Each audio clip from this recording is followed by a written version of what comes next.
The Art of War by Sun Tzu. Chapter 1. Laying Plans.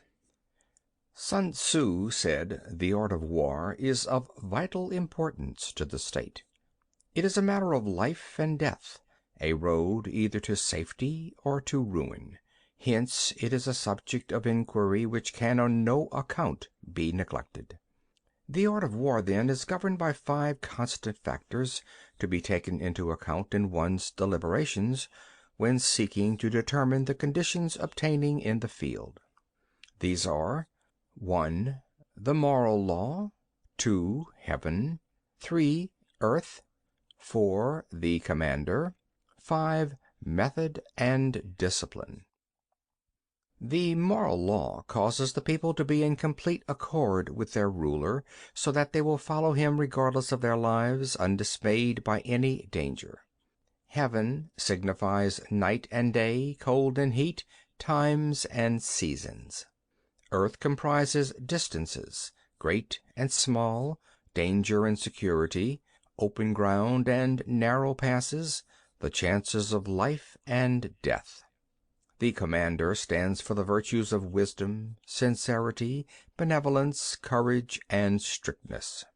By method and discipline are to be understood the marshalling of the army in its proper subdivisions, the gradations of rank among the officers, the maintenance of roads by which supplies may reach the army, and the control of military expenditure.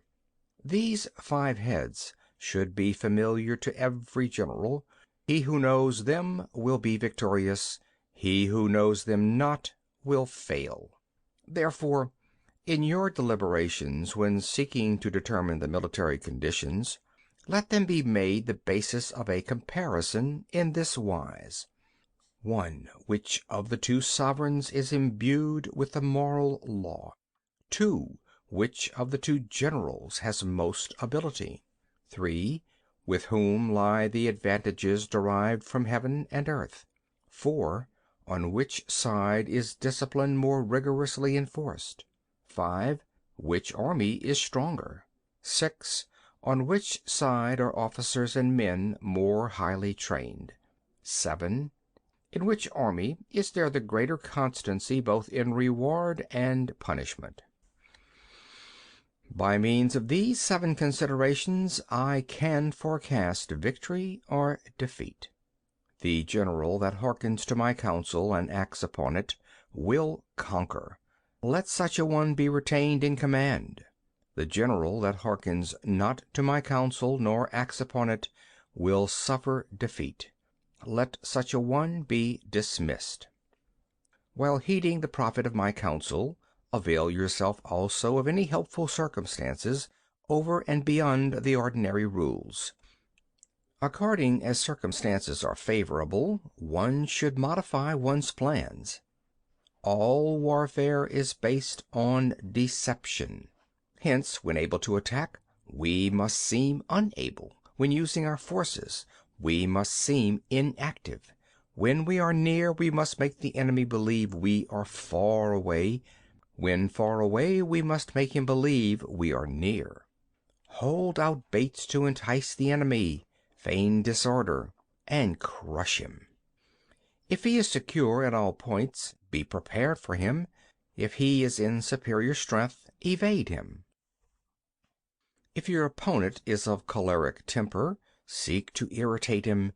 Pretend to be weak, that he may grow arrogant. If he is taking his ease, give him no rest.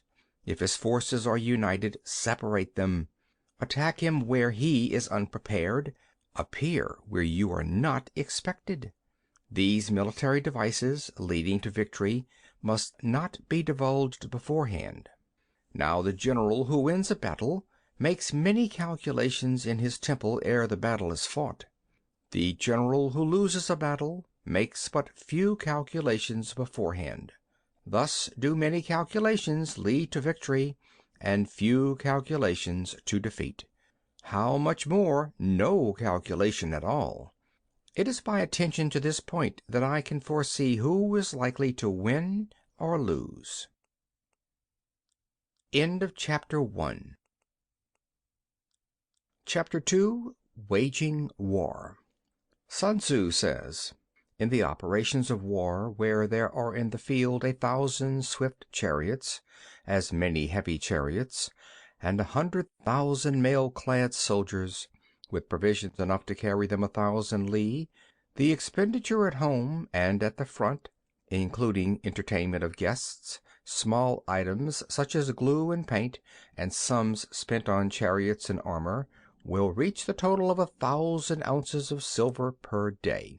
Such is the cost of raising an army of 100,000 men.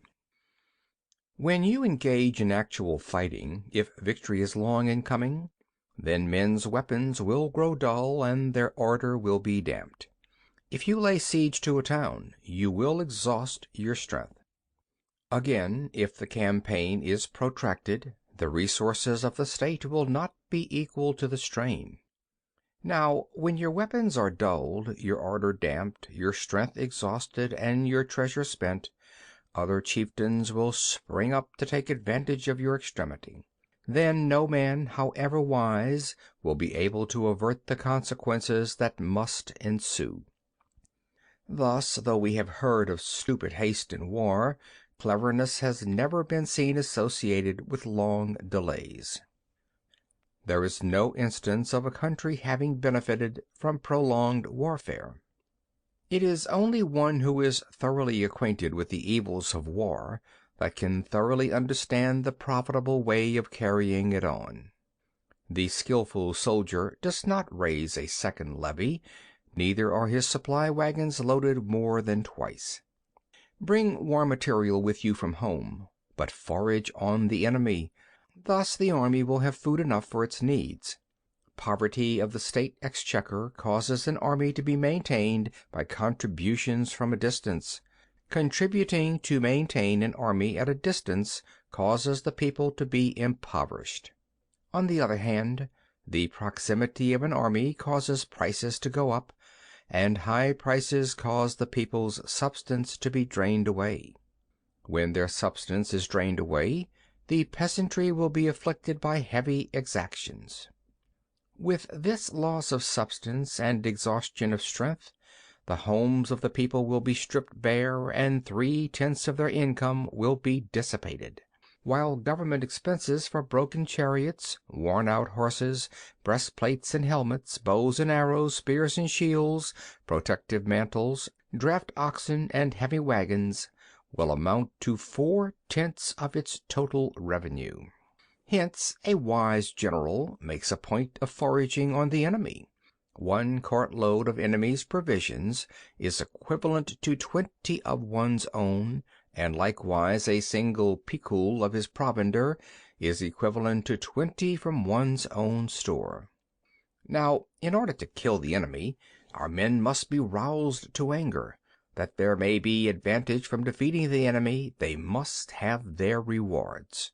Therefore, in chariot fighting, when 10 or more chariots have been taken, those should be rewarded who took the first. Our own flags should be substituted for those of the enemy, and the chariots mingled and used in conjunction with ours. The captured soldiers should be kindly treated and kept. This is called using the conquered foe to augment one's own strength. In war, then, let your great object be victory, not lengthy campaigns.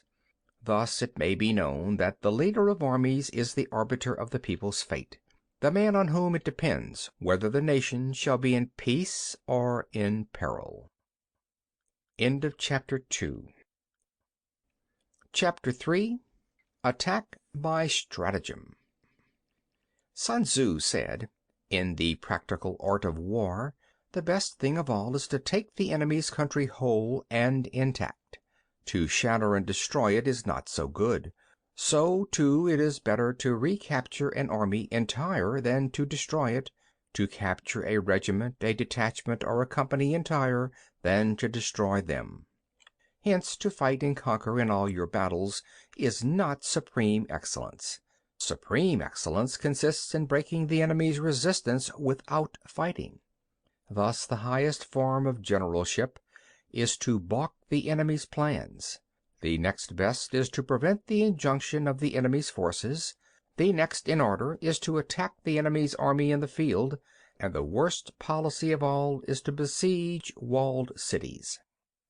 The rule is not to besiege walled cities if it can possibly be avoided. The preparation of mantlets, movable shelters, and various implements of war will take up 3 whole months, and the piling up of mounds over against the wall will take 3 months more. The general, unable to control his irritation, will launch his men to the assault like swarming ants, with the result that 1/3 of his men are slain while the town still remains untaken. Such are the disastrous effects of a siege. Therefore the skillful leader subdues the enemy's troops without any fighting. He captures their cities without laying siege to them. He overthrows their kingdom without lengthy operations in the field. With his forces intact, he will dispute the mastery of the empire, and thus, without losing a man, his triumph will be complete. This is the method of attacking by stratagem. It is the rule in war, if our forces are 10 to the enemy's 1, to surround him; if 5 to 1, to attack him; if twice as numerous, to divide our army into 2. If equally matched, we can offer battle; if slightly inferior in numbers, we can avoid the enemy; if quite unequal in every way, we can flee from him. Hence, though an obstinate fight may be made by a small force, in the end it must be captured by the larger force. Now, the general is the bulwark of the state. If the bulwark is complete at all points, the state will be strong. If the bulwark is defective, the state will be weak. There are 3 ways in which a ruler can bring misfortune upon his army. 1. By commanding the army to advance or to retreat, being ignorant of the fact that it cannot obey.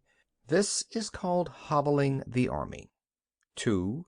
By attempting to govern an army in the same way as he administers a kingdom, being ignorant of the conditions which obtain in an army. This causes restlessness in the soldiers' minds. 3. By employing the officers of his army without discrimination, through ignorance of the military principle of adaptation to circumstances. This shakes the confidence of the soldiers. But when the army is restless and distrustful, trouble is sure to come from the other feudal princes. This is simply bringing anarchy into the army and flinging victory away. Thus we may know that there are 5 essentials for victory. 1. He will win who knows when to fight and when not to fight. 2. He will win who knows how to handle both superior and inferior forces. 3. He will win whose army is animated by the same spirit throughout all its ranks. 4. He will win who, prepared himself, waits to take the enemy unprepared. 5. He will win who has military capacity and is not interfered with by the sovereign. Hence the saying, if you know the enemy and know yourself, you need not fear the result of 100 battles. If you know yourself but not the enemy, for every victory gained you will also suffer a defeat. If you know neither the enemy nor yourself, you will succumb in every battle. End of chapter 3. Chapter 4. Tactical Dispositions. Sun Tzu said, "The good fighters of old first put themselves beyond the possibility of defeat, and then waited for an opportunity of defeating the enemy. To secure ourselves against defeat lies in our own hands, but the opportunity of defeating the enemy is provided by the enemy himself. Thus the good fighter is able to secure himself against defeat, but cannot make certain of defeating the enemy. Hence the saying, one may know how to conquer without being able to do it."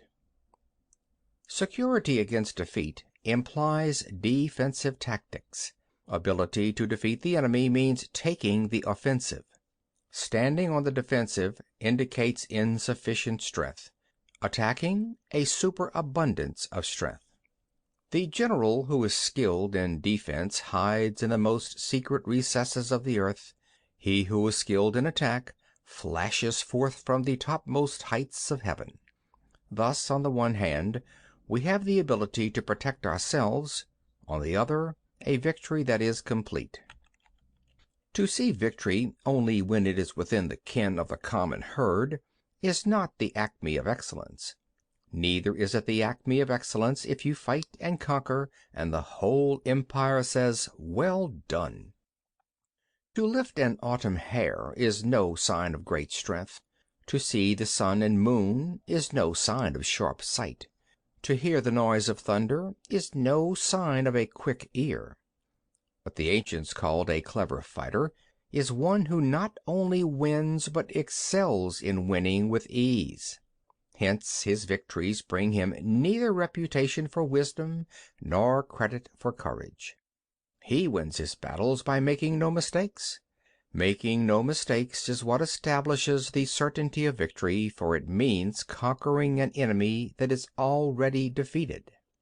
Hence the skillful fighter puts himself into a position which makes defeat impossible, and does not miss the moment for defeating the enemy. Thus it is that in war the victorious strategist only seeks battle after the victory has been won, whereas he who is destined to defeat first fights and afterwards looks for victory. The consummate leader cultivates the moral law and strictly adheres to method and discipline. Thus it is in his power to control success. In respect of military method, we have firstly, measurement; secondly, estimation of quantity; thirdly, calculation; fourthly, balancing of chances; fifthly, victory. Measurement owes its existence to earth, estimation of quantity to measurement, calculation to estimation of quantity, balancing of chances to calculation, and victory to balancing of chances. A victorious army opposed to a routed one is as a pound's weight placed in the scale against a single grain. The onrush of a conquering force is like the bursting of pent-up waters into a chasm 1,000 fathoms deep. End of Chapter 4. Chapter 5. Energy. Sun Tzu said, "The control of a large force is the same principle as the control of a few men. It is merely a question of dividing up their numbers. Fighting with a large army under your command is nowise different from fighting with a small one. It is merely a question of instituting signs and signals. To ensure that your whole host may withstand the brunt of the enemy's attack and remain unshaken, this is effected by maneuvers direct and indirect. That the impact of your army may be like a grindstone dashed against an egg, this is effected by the science of weak points and strong. In all fighting, the direct method may be used for joining battle, but indirect methods will be needed in order to secure victory. Indirect tactics, efficiently applied, are inexhaustible as heaven and earth, unending as the flow of rivers and streams. Like the sun and moon, they end but to begin anew. Like the four seasons, they pass away to return once more.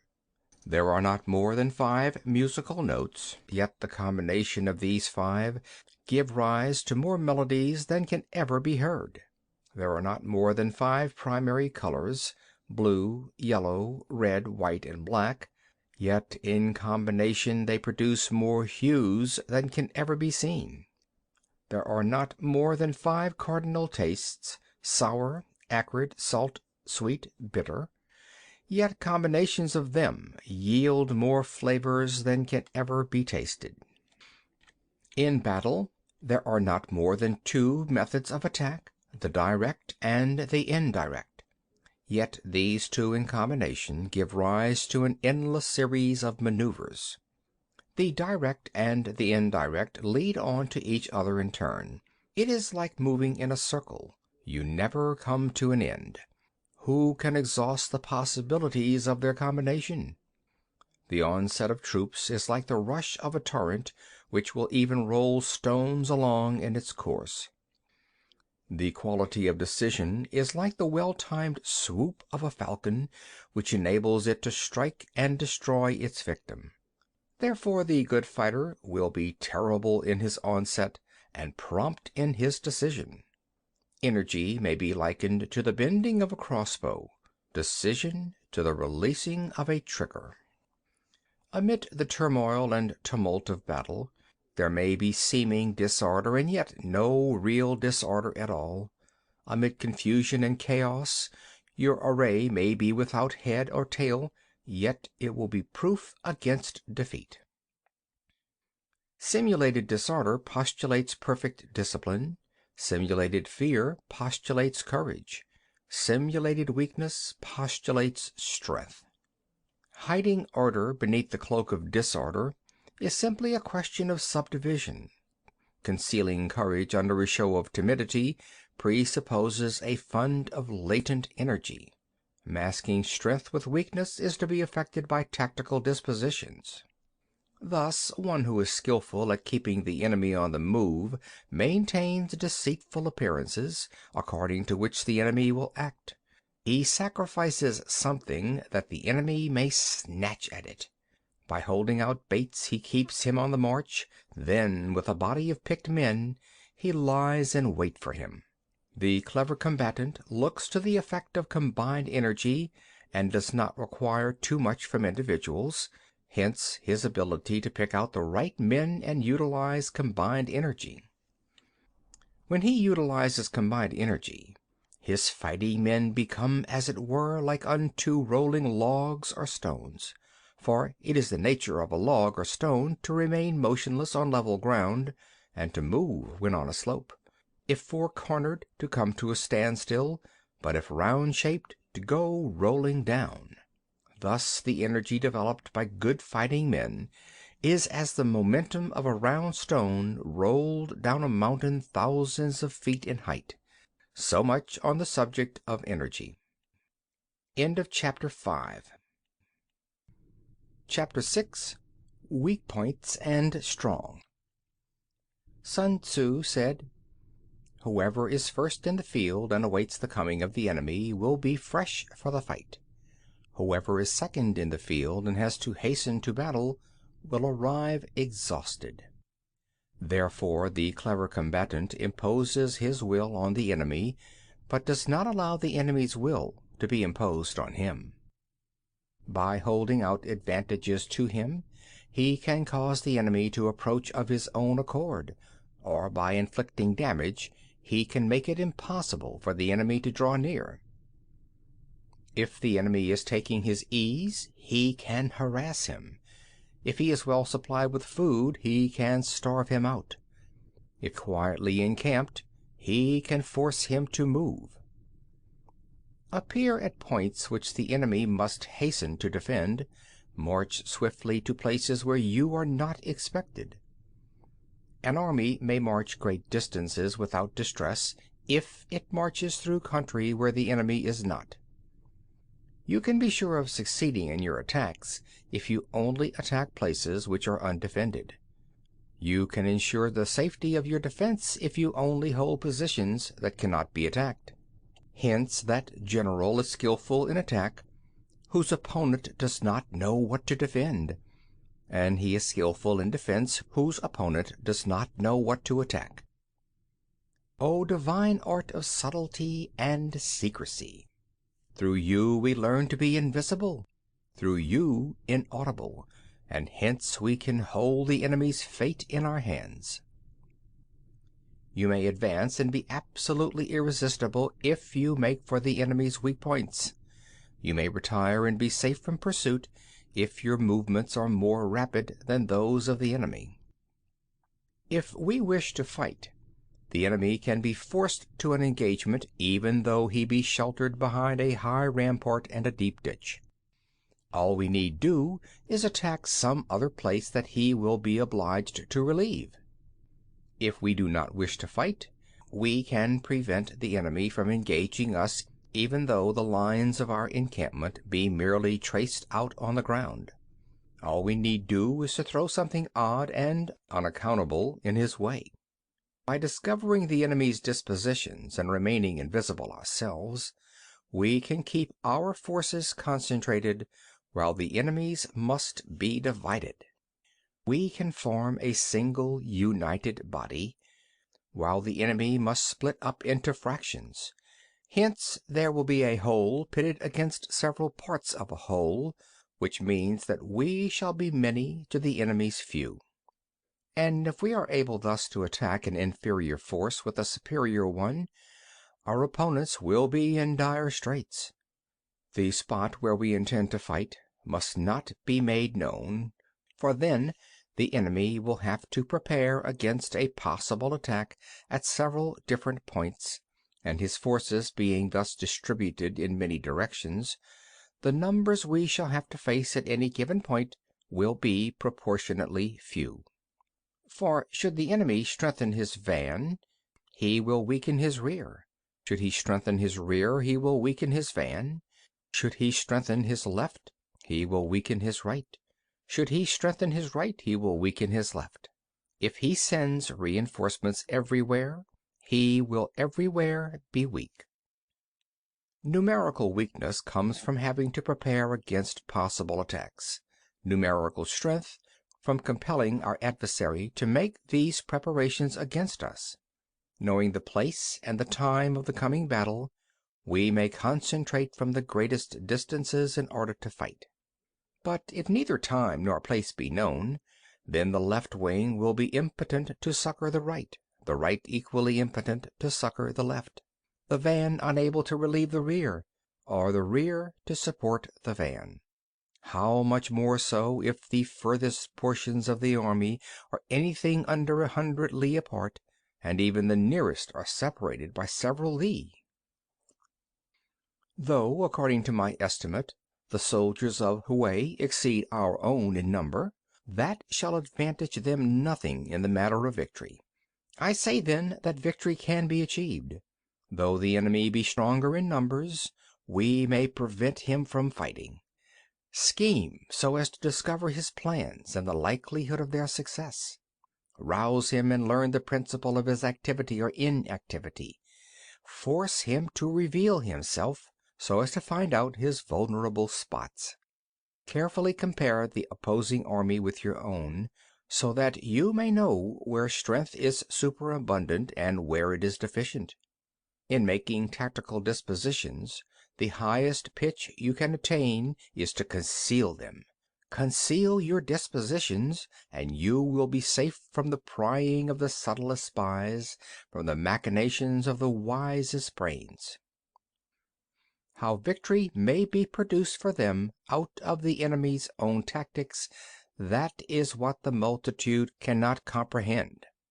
All men can see the tactics whereby I conquer, but what none can see is the strategy out of which victory is evolved.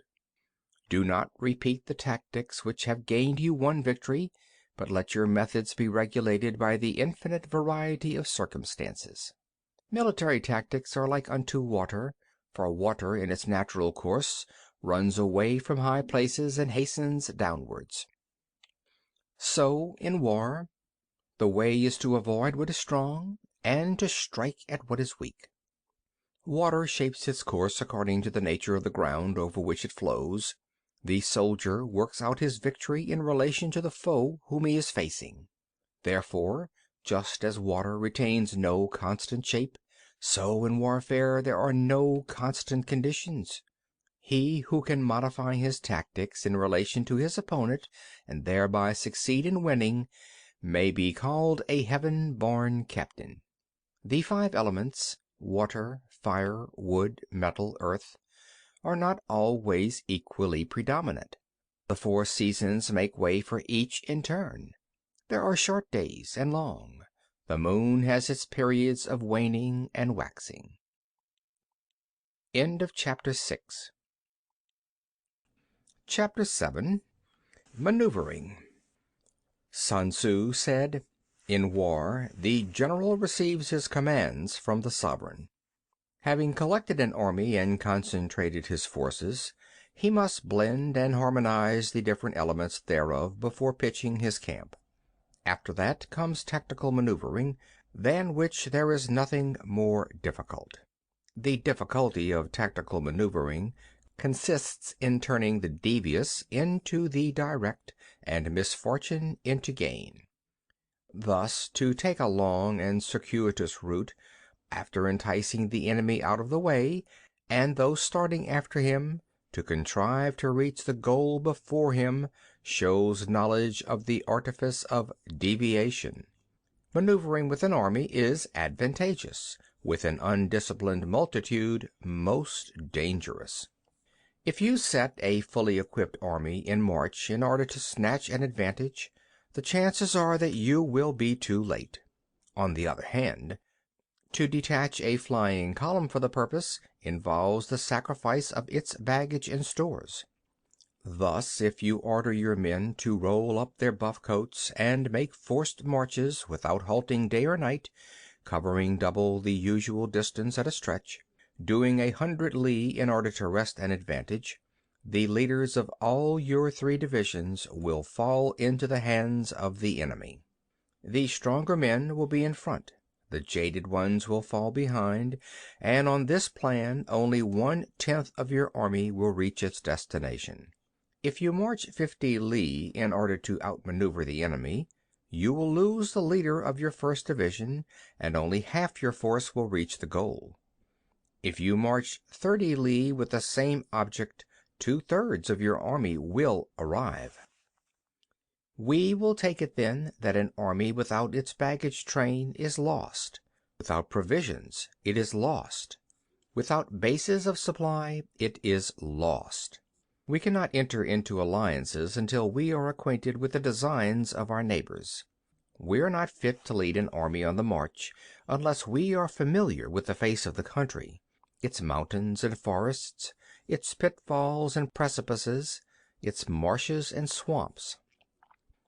We shall be unable to turn natural advantage to account unless we make use of local guides. In war, practice dissimulation, and you will succeed. Whether to concentrate or to divide your troops must be decided by circumstances. Let your rapidity be that of the wind, your compactness that of the forest.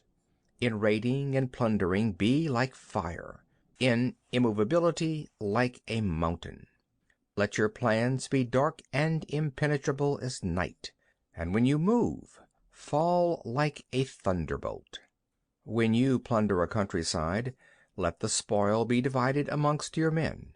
When you capture new territory, cut it up into allotments for the benefit of the soldiery. Ponder and deliberate before you make a move.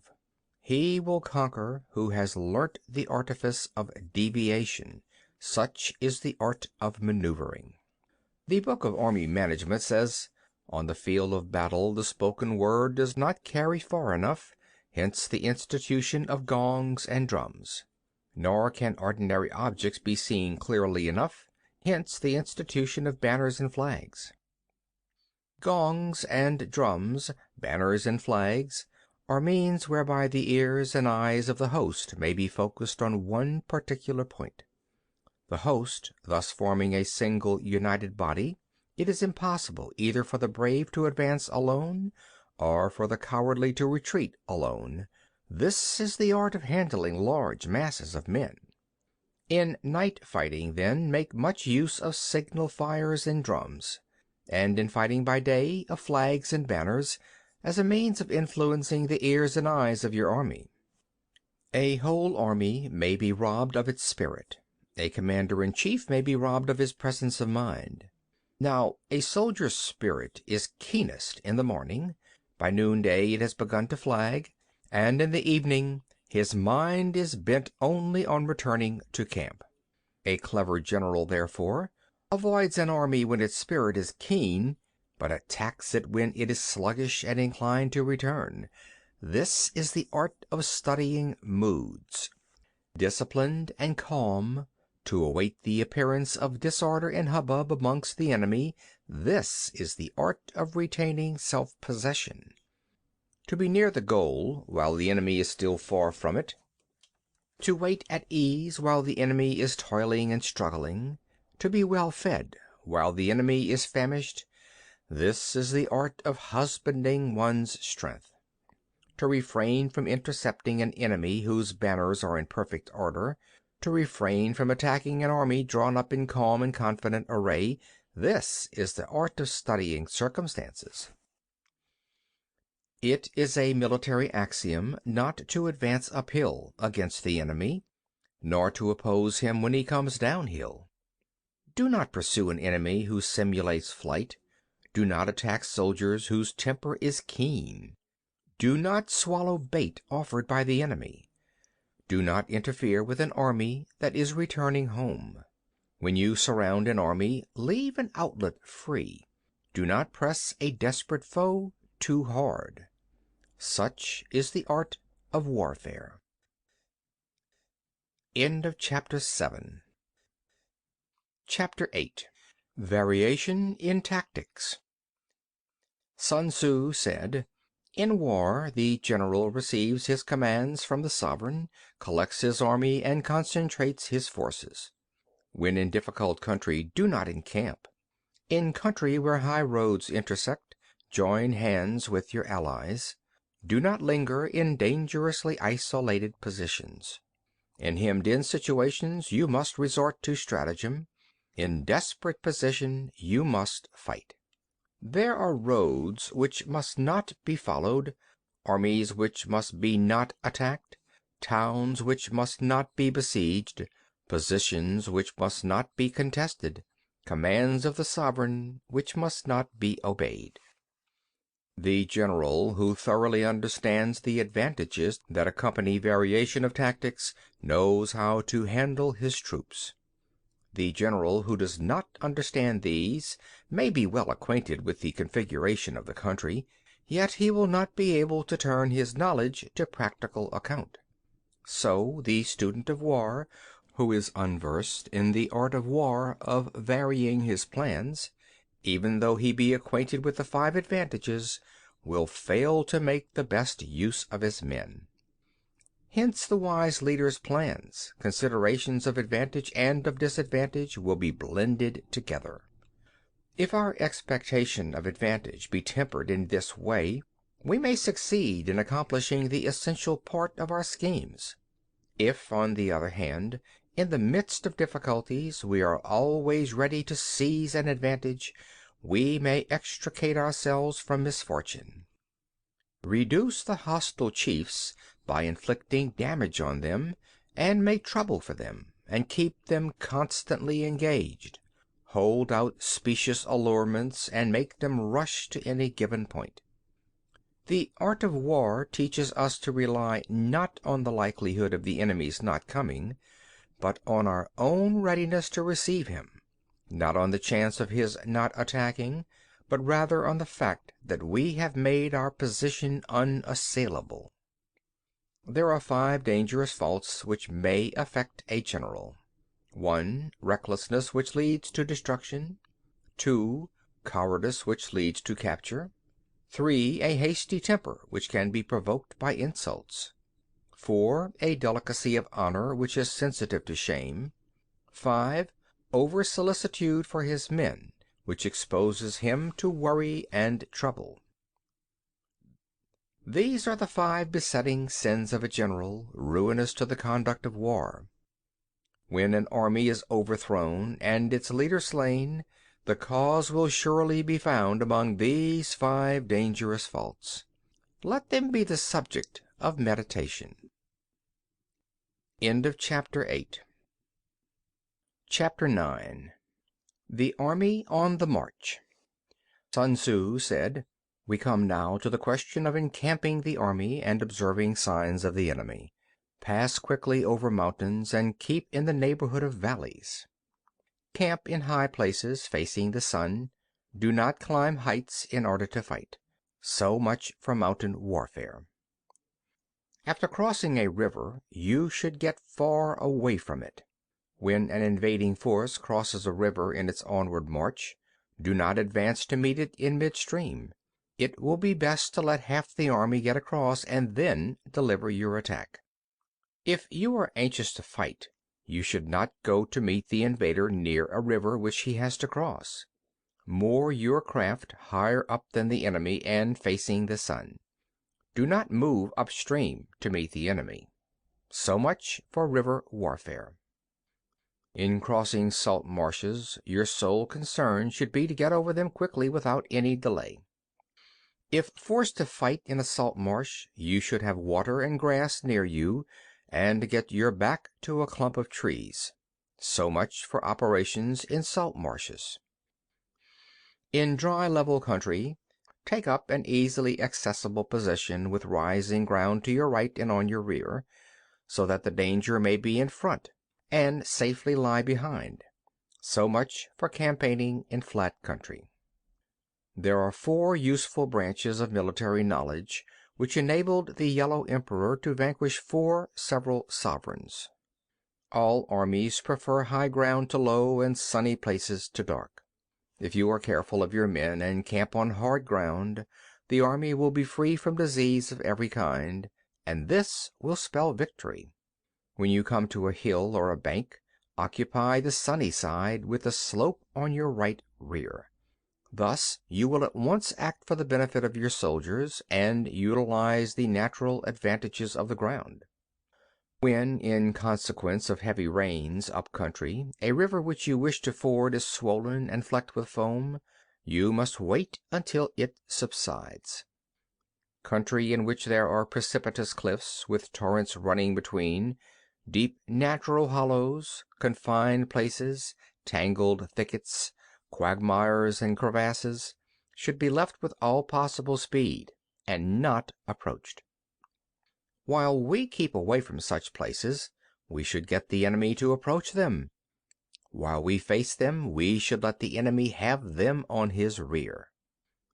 If in the neighborhood of your camp there should be any hilly country, ponds surrounded by aquatic grass, hollow basins filled with reeds, or woods with thick undergrowth, they must be carefully routed out and searched, for these are places where men in ambush and insidious spies are likely to be lurking. When the enemy is close at hand and remains quiet, he is relying on the natural strength of his position. When he keeps aloof and tries to provoke a battle, he is anxious for the other side to advance.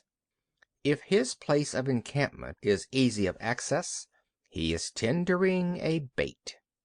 Movement amongst the trees of a forest shows that the enemy is advancing. The appearance of a number of screens in the midst of thick grass means that the enemy wants to make us suspicious. The rising of birds in their flight is the sign of an ambuscade. Startled beasts indicate that a sudden attack is coming. When there is dust rising in a high column, it is the sign of chariots advancing. When the dust is low but spread over a wide area, it betokens the approach of infantry. When it branches out in different directions, it shows that parties have been sent to collect firewood. A few clouds of dust moving to and fro signify that the army is encamping. Humble words and increased preparations are signs that the enemy is about to advance. Violent language and driving forward as if to attack are signs that he will retreat. When the light chariots come out first and take up position on the wings, it is a sign that the enemy is forming for battle. Peace proposals unaccompanied by a sworn covenant indicate a plot. When there is much running about and the soldiers fall into rank, it means that the critical moment has come. When some are seen advancing and some retreating, it is a lure. When the soldiers stand leaning on their spears, they are faint from want of food. If those who are sent to draw water begin by drinking themselves, the army is suffering from thirst. If the enemy sees an advantage to be gained and makes no effort to secure it, the soldiers are exhausted. If birds gather on any spot, it is unoccupied. Clamor by night betokens nervousness. If there is disturbance in the camp, the general's authority is weak. If the banners and flags are shifted about, sedition is afoot. If the officers are angry, it means that the men are weary. When an army feeds its horses with grain and kills its cattle for food, and when the men do not hang their cooking pots over the campfires, showing that they will not return to their tents, you may know that they are determined to fight to the death. The sight of men whispering together in small knots or speaking in subdued tones points to disaffection amongst the rank and file. Too frequent rewards signify that the enemy is at the end of his resources. Too many punishments betray a condition of dire distress. To begin by bluster, but afterwards to take fright at the enemy's numbers, shows a supreme lack of intelligence. When envoys are sent with compliments in their mouths, it is a sign that the enemy wishes for a truce. If the enemy's troops march up angrily and remain facing ours for a long time without either joining battle or taking themselves off again, the situation is one that demands great vigilance and circumspection. If our troops are no more in number than the enemy, that is amply sufficient. It only means that no direct attack can be made. What we can do is simply to concentrate all our available strength, keep a close watch on the enemy, and obtain reinforcements. He who exercises no forethought, but makes light of his opponents, is sure to be captured by them. If soldiers are punished before they have grown attached to you, they will not prove submissive, and unless submissive, then will be practically useless. If, when soldiers have become attached to you, punishments are not enforced, they will still be useless. Therefore, soldiers must be treated in the first instance with humanity, but kept under control by means of iron discipline. This is a certain road to victory. If in training soldiers commands are habitually enforced, the army will be well disciplined. If not, its discipline will be bad. If a general shows confidence in his men, but always insists on his orders being obeyed, the gain will be mutual. End of Chapter 9. Chapter 10. Terrain. Sun Tzu said, "We may distinguish 6 kinds of terrain, to wit, 1. Accessible ground, 2. Entangling ground, 3. Temporizing ground, 4. Narrow passes, 5. Precipitous heights, 6. Positions at a great distance from the enemy." Ground which can be freely traversed by both sides is called accessible. With regard to ground of this nature, be before the enemy in occupying the raised and sunny spots, and carefully guard your lines of supplies. Then you will be able to fight with advantage. Ground which can be abandoned but is hard to reoccupy is called entangling. From a position of this sort, if the enemy is unprepared, you may sally forth and defeat him. But if the enemy is prepared for your coming, and you fail to defeat him, then, return being impossible, disaster will ensue. When the position is such that neither side will gain by making the first move, it is called temporizing ground. In a position of this sort, even though the enemy should offer us an attractive bait, it will be advisable not to stir forth, but rather to retreat, thus enticing the enemy in his turn. Then, when part of his army is come out, we may deliver our attack with advantage. With regard to narrow passes, if you can occupy them first, let them be strongly garrisoned and await the advent of the enemy. Should the army forestall you in occupying a pass, do not go after him if the pass is fully garrisoned, but only if it is weakly garrisoned. With regard to precipitous heights, if you are beforehand with your adversary, you should occupy the raised and sunny spots, and there wait for him to come up. If the enemy has occupied them before you, do not follow him, but retreat and try to entice him away. If you are situated at a great distance from the enemy, and the strength of the two armies is equal, it is not easy to provoke a battle, and fighting will be to your disadvantage. These 6 are the principles connected with earth. The general who has attained a responsible post must be careful to study them. Now, an army is exposed to 6 several calamities, not arising from natural causes, but from faults for which the general is responsible. These are: 1. Flight; 2. Insubordination; 3. Collapse; 4. Ruin; 5. Disorganization; 6. Rout. Other conditions being equal, if one force is hurled against another 10 times its size, the results will be the flight of the former. When the common soldiers are too strong and their officers too weak, the result is insubordination. When the officers are too strong and the common soldiers too weak, the result is collapse. When the higher officers are angry and insubordinate, and on meeting the enemy give battle on their own account from a feeling of resentment, before the commander-in-chief can tell whether or not he is in a position to fight, the result is ruin. When the general is weak and without authority, when his orders are not clear and distinct, when there are no fixed duties assigned to officers and men, and the ranks are formed in a slovenly, haphazard manner, the result is utter disorganization. When a general, unable to estimate the enemy's strength, allows an inferior force to engage a larger one, or hurls a weak detachment against a powerful one, and neglects to place picked soldiers in the front rank, the result must be rout. There are 6 ways of courting defeat, which must be carefully noted by the general who has attained a responsible post.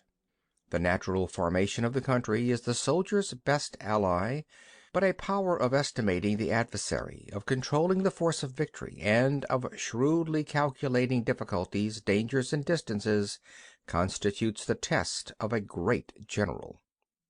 He who knows these things, and in fighting puts his knowledge into practice, will win his battles. He who knows them not, nor practices them, will surely be defeated.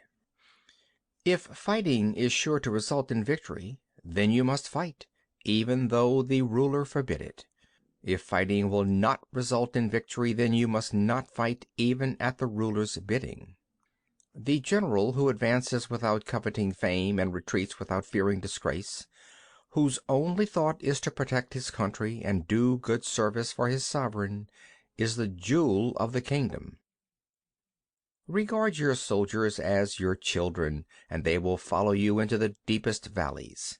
Look upon them as your own beloved sons, and they will stand by you even unto death. If, however, you are indulgent but unable to make your authority felt, kind-hearted but unable to enforce your commands, and incapable, moreover, of quelling disorder, then your soldiers must be likened to spoilt children. They are useless for any practical purpose. If we know that our own men are in a condition to attack, but are unaware that the enemy is not open to attack, we have gone only halfway towards victory. If we know that the enemy is open to attack, but are unaware that our own men are not in condition to attack, we have gone only halfway towards victory. If we know that the enemy is open to attack, and also know that our men are in a condition to attack, but are unaware that the nature of the ground makes fighting impracticable, we have still gone only halfway towards victory. Hence the experienced soldier, once in motion, is never bewildered. Once he has broken camp, he is never at a loss. Hence the saying, if you know the enemy and know yourself, your victory will not stand in doubt. If you know heaven and know earth, you may make your victory complete. End of chapter 10. Chapter 11. The 9 Situations. Sun Tzu said, the art of war recognizes 9 varieties of ground: dispersive ground, facile ground, contentious ground, open ground, ground of intersecting highways, serious ground, difficult ground, hemmed-in ground, desperate ground. When a chieftain is fighting in his own territory, it is dispersive ground. When he has penetrated into hostile territory, but to no great distance, it is facile ground. Ground the possession of which imports great advantage to either side is contentious ground. Ground on which each side has liberty of movement is open ground. Ground which forms the key to three contiguous states, so that he who occupies it first has most of the empire at his command, is a ground of intersecting highways. When an army has penetrated into the heart of a hostile country, leaving a number of fortified cities in its rear, it is serious ground. Mountain forests, rugged steeps, marshes, and fens, all country that is hard to traverse, this is difficult ground. Ground which is reached through narrow gorges and from which we can only retire by tortuous paths, so that a small number of the enemy would suffice to crush a large body of our men, this is hemmed-in ground. Ground on which we can only be saved from destruction by fighting without delay is desperate ground. On dispersive ground, therefore, fight not. On facile ground, halt not. On contentious ground, attack not. On open ground, do not try to block the enemy's way. On the ground of intersecting highways, join hands with your allies. On serious ground, gather in plunder. In difficult ground, keep steadily on the march. On hemmed-in ground, resort to stratagem. On desperate ground, fight. Those who were called skillful leaders of old knew how to drive a wedge between the enemy's front and rear, to prevent cooperation between his large and small divisions, to hinder the good troops from rescuing the bad, the officers from rallying their men. When the enemy's men were united, they managed to keep them in disorder. When it was to their advantage, they made a forward move; when otherwise, they stopped still. If asked how to cope with a great host of the enemy in orderly array and on the point of marching to the attack, I should say, begin by seizing something which your opponent holds dear. Then he will be amenable to your will. Rapidity is the essence of war. Take advantage of the enemy's unreadiness. Make your way by unexpected routes and attack unguarded spots. The following are the principles to be observed by an invading force. The further you penetrate into a country, the greater will be the solidarity of your troops, and thus the defenders will not prevail against you. Make forays in fertile country in order to supply your army with food. Carefully study the well-being of your men and do not overtax them. Concentrate your energy and hoard your strength. Keep your army continually on the move and devise unfathomable plans. Throw your soldiers into positions whence there is no escape, and they will prefer death to flight. If they will face death, there is nothing they may not achieve. Officers and men alike will put forth their uttermost strength. Soldiers, when in desperate straits, lose the sense of fear. If there is no place of refuge, they will stand firm. If they are in hostile country, they will show a stubborn front. If there is no help for it, they will fight hard. Thus, without waiting to be marshaled, the soldiers will be constantly on the qui vive, without waiting to be asked, and they will do your will without restrictions. They will be faithful. Without giving orders, they can be trusted. Prohibit the taking of omens and do away with superstitious doubts. Then, until death itself comes, no calamity need be feared. If our soldiers are not overburdened with money, it is not because they have a distaste for riches. If their lives are not unduly long, it is not because they are disinclined to longevity. On the day they are ordered out to battle, your soldiers may weep, those sitting up bedewing their garments, and those lying down letting the tears run down their cheeks. But let them once be brought to bay, and they will display the courage of a Chu or Kuei. The skillful tactician may be likened to a shuijan. Now the shuijan is a snake that is found in the Ch'ung Mountains. Strike at its head, and you will be attacked by its tail. Strike at its tail, and you will be attacked by its head. Strike at its middle, and you will be attacked by head and tail both. Asked if an army can be made to imitate the shuijan, I should answer yes. For the men of Wu and the men of Hui are enemies. Yet, if they are crossing a river in the same boat and are caught by a storm, they will come to each other's assistance, just as the left hand helps the right.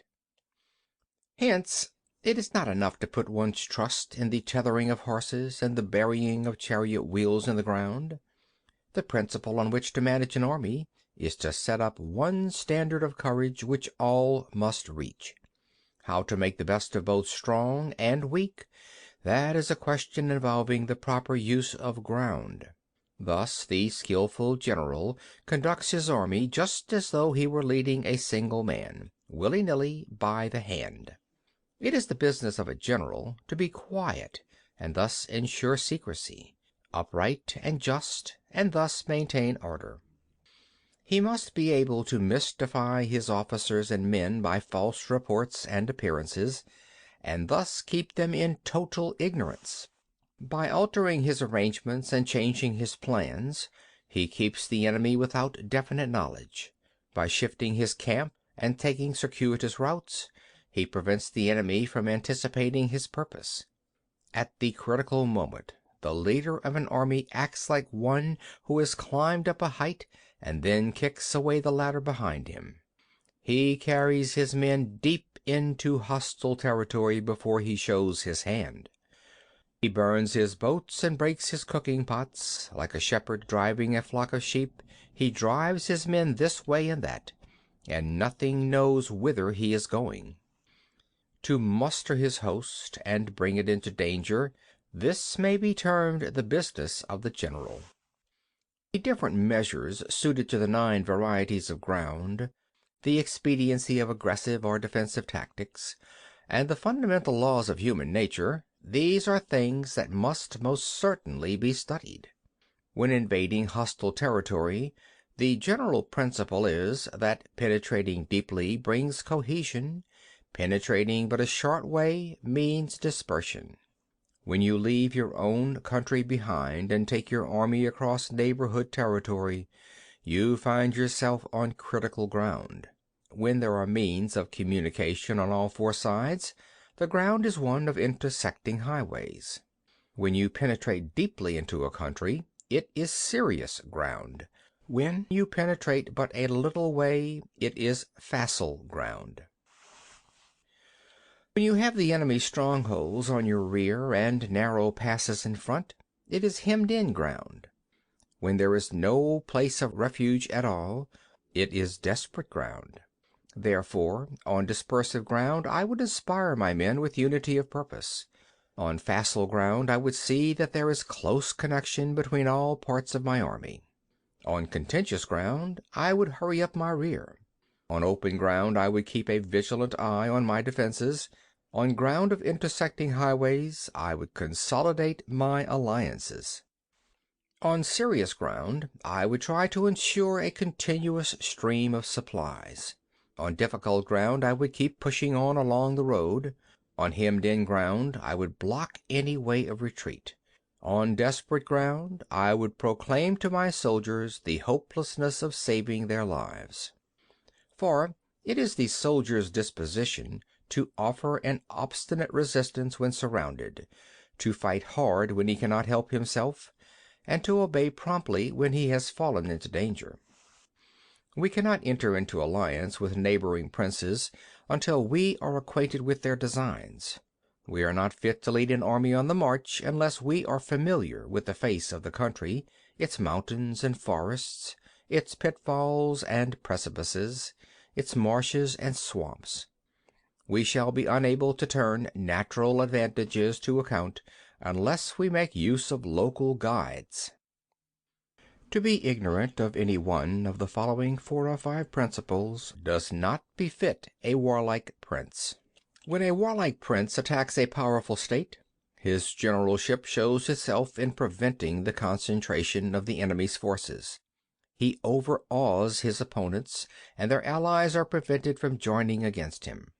Hence he does not strive to ally himself with all and sundry, nor does he foster the power of other states. He carries out his own secret designs, keeping his antagonists in awe. Thus he is able to capture their cities and overthrow their kingdoms. Bestow rewards without regard to rule, issue orders without regard to previous arrangements, and you will be able to handle a whole army as though you had to do with but a single man. Confront your soldiers with the deed itself. Never let them know your design. When the outlook is bright, bring it before their eyes, but tell them nothing when the situation is gloomy. Place your army in deadly peril, and it will survive. Plunge it into desperate straits, and it will come off in safety. For it is precisely when a force has fallen into harm's way that it is capable of striking a blow for victory. Success in warfare is gained by carefully accommodating ourselves to the enemy's purpose.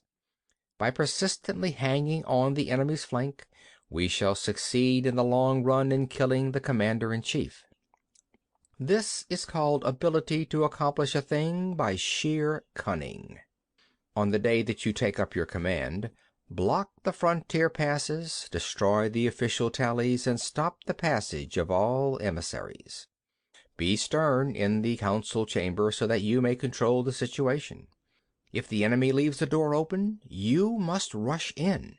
Forestall your opponent by seizing what he holds dear, and subtly contrive to time his arrival on the ground. Walk in the path defined by rule, and accommodate yourself to the enemy until you can fight a decisive battle. At first, then, exhibit the coyness of a maiden until the enemy gives you an opening.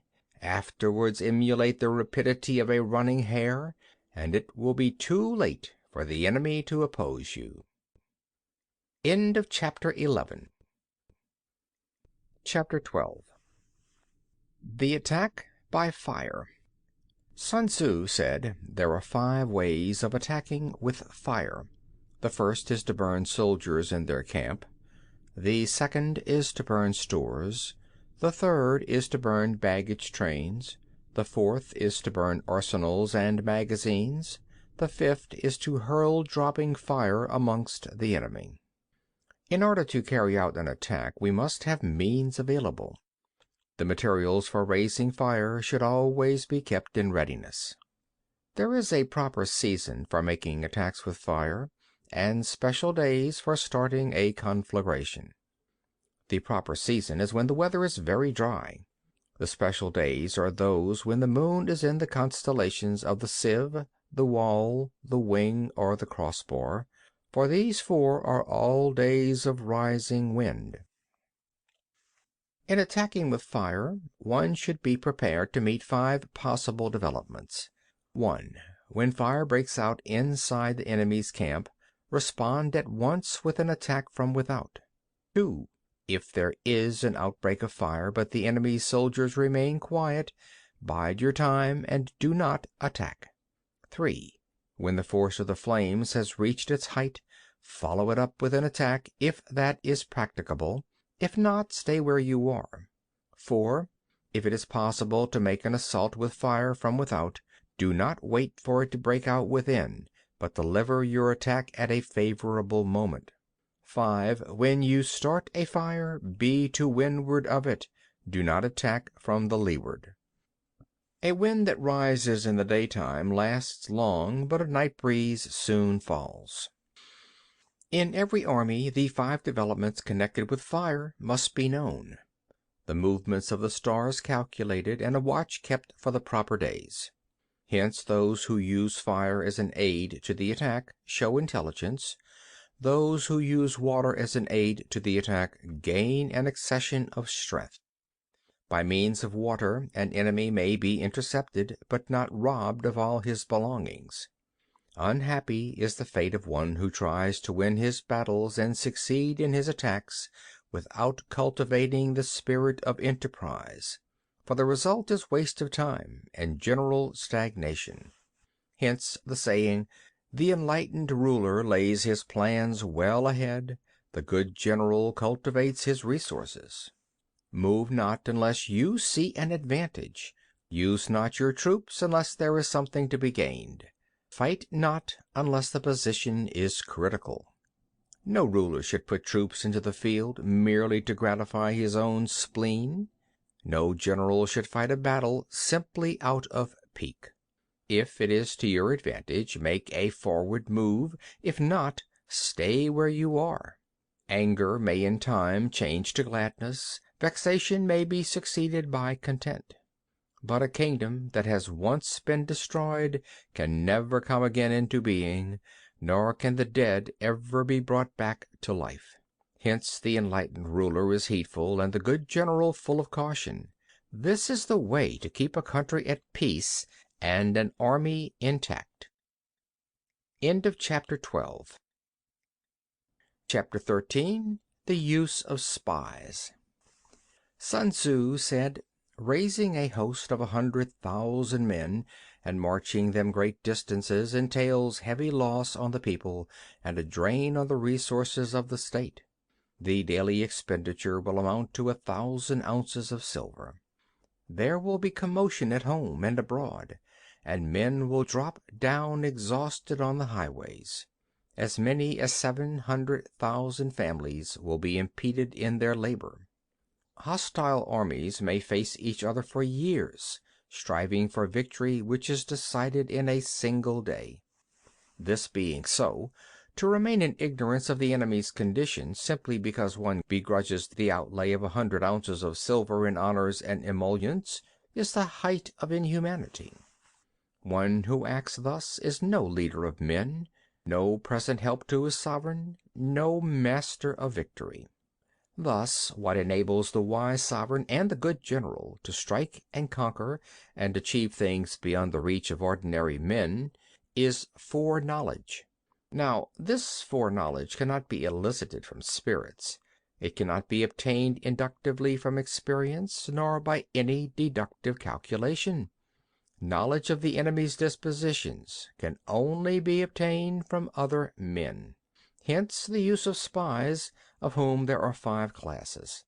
1. Local spies. 2. Inward spies. 3. Converted spies. 4. Doomed spies. 5. Surviving spies.